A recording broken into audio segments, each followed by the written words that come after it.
Welcome to this issue of WeVision.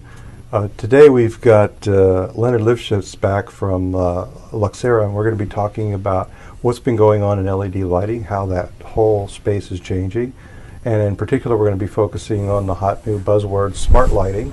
Going to try to figure out why anyone would want to make their lights smart and what the value of it is, and really how should the control electronics be, where should they be, and what place should you put them. And so welcome to the program, Leonard. Thank you. So what is smart lighting? Well, it's as much definition people want to hear from that. Typically, when we talk about smart lighting, we look at the lighting solution which can do more things than just turn on off lights, or can do it with some remote devices. Mm-hmm. That implies, though, that you have some sort of control lighting, control electronics in the bulb, right? And I think that's where a lot of people are going, is trying to put the control electronics into the light bulb, right? Well, today it is, and most of the players on the market are trying to basically enhance the definition of smart lighting by putting more and more electronic hardware inside of the lamps. But when I look at that, that seems like a big problem to me, because the now I'm paying the cost of that electronics in every bulb.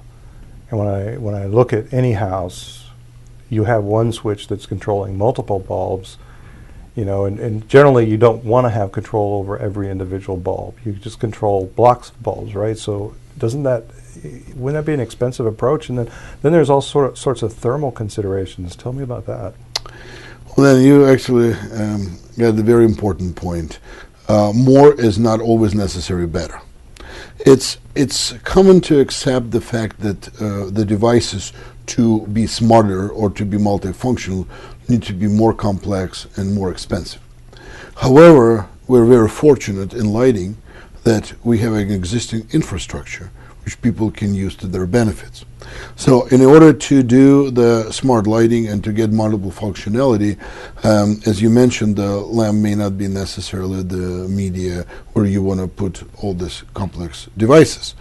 Moreover, you brought another point, and I want to kind of put them together, is that the proponents of the getting more complicated lamps saying that it's important to control each lamp individually.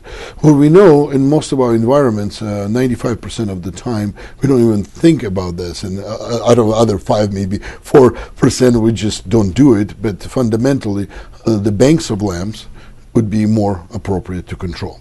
So if you take into consideration the total